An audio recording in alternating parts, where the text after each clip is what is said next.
The U.S. war on Iran has reached a cumulative cost of $37.5 billion since the conflict began in February. This number is not just a statistic on a page. It represents resources ultimately funded by taxpayers. The net estimate continues to rise as the Pentagon seeks more funding. Defense Secretary Pete Hegseth recently testified before the Senate Appropriations Committee. He confirmed that the conflict is draining the Treasury at an unprecedented rate. While the administration is pushing for an $87.6 billion supplemental request to support broader Pentagon operations, the ripple effects are being felt far beyond the halls of government. Regional strikes on infrastructure are causing global supply chain jitters. Specifically, the threat to oil tankers in the Bab el-Mandeb Strait and the ongoing tension in the Strait of Hormuz are forcing shipping companies to divert routes and pay significantly higher insurance premiums. When those supply lines hit a wall, the price of many imported goods can increase.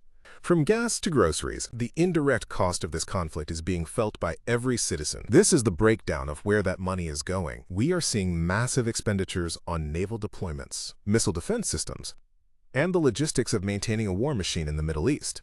NBC News reports that internal Pentagon estimates for the overall cost could reach $100 billion when factors like repairing damaged American bases, munitions replenishment, and aircraft replacement are included, which is well above the public $37.5 billion figure cited in testimony. To understand the scale, consider that $37.5 billion represents a massive diversion of capital. Beyond the immediate cash, there is an opportunity cost. That money could alternatively have been used for infrastructure, healthcare, or other federal priorities. Instead, it is fueling a kinetic conflict that restarted in July after the brief June ceasefire ended. When shipping lanes like the Bab el-Mandeb Strait face uncertainty, the cost to move a container ship increases. War risk insurance premiums have surged significantly for tankers in the region.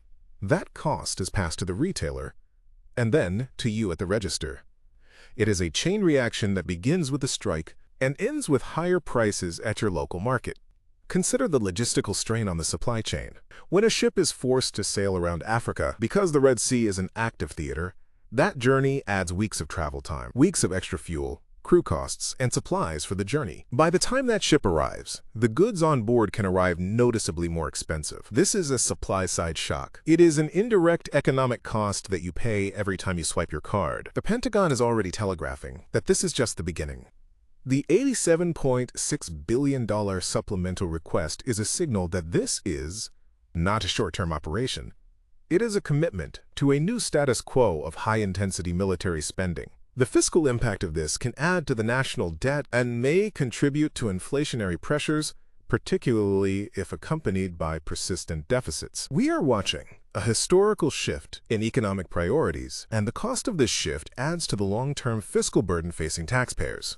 It is time we look at the reality of this escalation and what it means for our economic stability. We will continue to track these numbers as they climb because your money is on the line. We must understand the mechanics of this spending because every additional dollar increases the fiscal burden on the future. We will continue to monitor the Senate Appropriations Committee hearings, the reports from the shipping industry, and the bottom line impact on our markets. Stay informed because your financial future depends on understanding these economic realities.